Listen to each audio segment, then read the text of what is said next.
My understanding is that Georgia's modeling that leads to its determination of a least cost portfolio has actually manually imposed limitations on the deployment annually of solar and storage.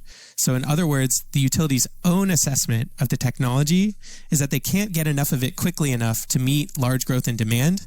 So it's not even being considered as part of their IRP process to ramp up solar and storage because they've put these artificial caps into their modeling as a baseline assumption. So this is one of the biggest flaws in Georgia Power and other utilities' long-term approaches that can basically make it impossible to meet growing load without the selection of gas, because higher penetrations of solar and storage are just taken off the table summarily before the modeling even starts. So that's kind of the contrast there. That's where we're at. Yeah. And again, talk about disingenuous. I mean, if their justification for manually screening out wind and solar as potential generation assets is that they can't be built quickly enough, then that would seem to be belied by the fact that they were all for building this Vogel debacle, which was delayed, I think, 8 years beyond its original operational point. Yeah, that seems generous. I feel like it was longer. Maybe it just felt like forever. Yeah. But yeah, they need to learn from markets like California and Texas. I know California is anathema in the Southeast, so let's just pick Texas. They've added so much storage and solar over the last 2 years, faster than any state in the country, such that they made up the gap between Texas and California's solar in like a matter of 3 years. They're up to, I think, over 20 gigawatts of solar. Yeah. So it is actually feasible to go faster affordably. And Texas is a truly open, free market there. It's all cost-based. There's no policy thumb on the scale for solar and storage. And then I don't think the Southeast utilities are taking seriously the fact that EPA rules just came out and are going to be here to stay. Carbon regulation continues to be a risk. They're sort of just saying, yeah, we have net zero goals in the future. You know, we don't really believe solar and storage can scale quickly. And so we're just going to go with the natural gas for now. Well, at the risk of putting too fine a point on it, had the Georgia Power IRP gone through the usual process where consumers have an opportunity to weigh in on it, where other interveners have an opportunity to litigate and to question the utility's load forecast and how it plans to meet it, I think it's pretty fair to say that the PSC would not have approved everything they just approved. And so there's a very good reason for all that secrecy. Yeah, you know, it's hard to say what the counterfactual here is. I think Georgia Power and other utilities have such a great control over the information associated with their plans that it's quite hard for outsiders to really make a big difference. But we have seen success in pushing back on large deployments of gas being the least cost approach if you really take a rigorous approach to the modeling exercise. So I think that's a fair conjecture. Okay. Well, just to kind of make this even clearer, here's what we don't know. Georgia Power has provided no evidence that this new capacity is needed to meet their forecast demand. We don't know how they arrived at this new demand forecast because it's redacted. Apparently, the Georgia PSC doesn't think their ratepayers deserve to know what the justification is for what they're being forced to buy. And as for the alleged demand increase from tech giants like Microsoft, as you alluded to a few moments ago, Microsoft itself has challenged the PSC's modeling, saying that it undervalues renewable energy and overestimates data center load.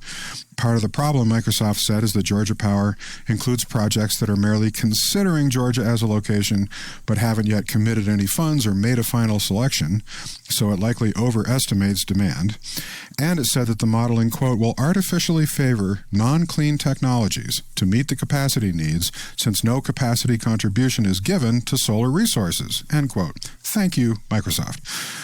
Microsoft, along with a spokesperson for federal facilities in its service areas, including 7 major military installations in Georgia, have also questioned Georgia Power's reliance on new fossil fuel capacity, saying that it would not meet their own internal requirements for buying clean power. And that's just a very simplified overview of an extremely complex process that, frankly, stinks to high heaven. But that's just the most egregious example of what's being portrayed here as unprecedented demand growth that utilities must meet. So I know that you've had some comments here already about this panic mentality that seems to be dominating the discussion. But I guess my question to you is, do you think there's any real justification for PUCs or PSCs to be fast-tracking procurements on the basis of utility forecasts at this point?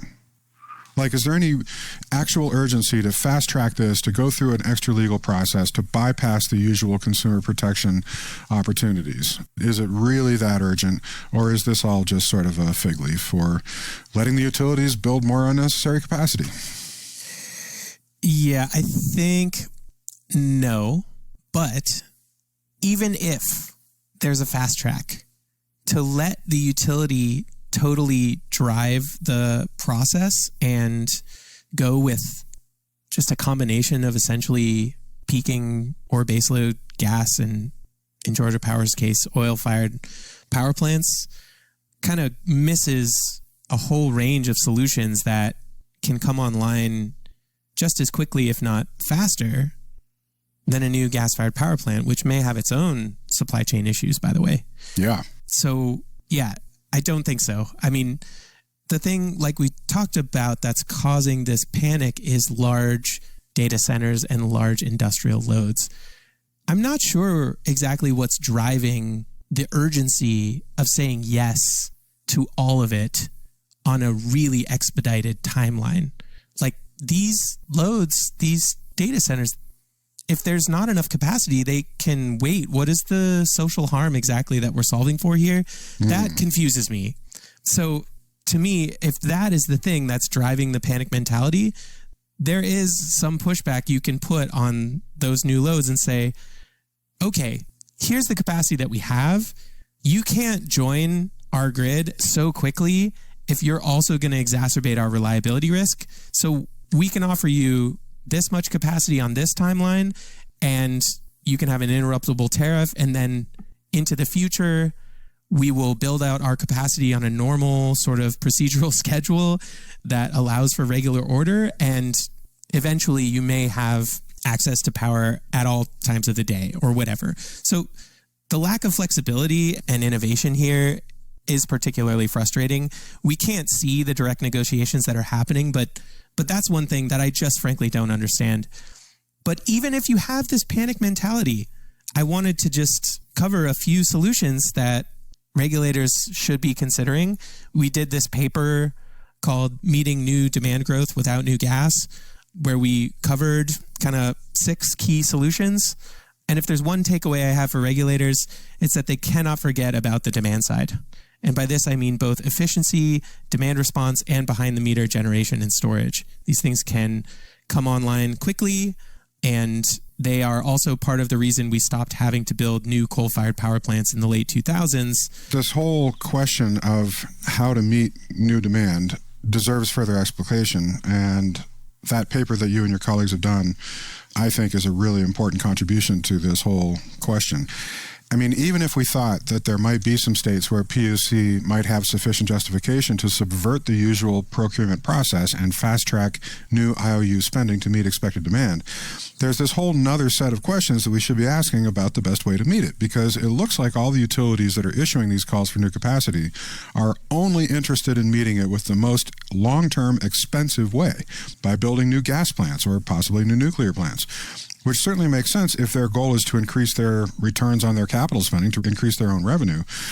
But if our goal is to meet this alleged new demand at the lowest cost to ratepayers, then I think we'd be doing anything but that. We'd be looking instead at efficiency and demand response projects first, because those are definitely cheaper, then maybe some cheap wind and solar and batteries, and only really looking at gas as a last resort, and not looking at nukes at all, because conventional plants are far too expensive and slow, and SMRs don't really exist commercially, as we've discussed recently in episodes 209 and 219. So, as you pointed out in a recent article, in addition to the Georgia Power IRP, Duke Energy recently requested an additional 2.7 gigawatts in the next decade in North Carolina as part of a total 9 gigawatt increase. PJM, the largest regional grid operator in the U.S., added another 10 gigawatts to its demand forecast for the upcoming decade, and so on. And they all claim that gas-fired power plants will be needed to meet that demand. in many cases using non-industry standard methodologies that by design exclude the potential for wind, solar, battery storage, demand response, and other elements of the energy transition portfolio. So I want to go back to this paper that you and your colleagues did. Maybe you could just sort of elaborate why you don't think gas plants are the right way to meet this alleged new demand. Yeah, thanks. So what we did is we created a brief that's meant to give regulators inspiration to ask good questions and apply skepticism to these utility proposals and the panic tone around load growth and the need to invest immediately in large gas-fired power plants. And we really highlight 6 main solutions.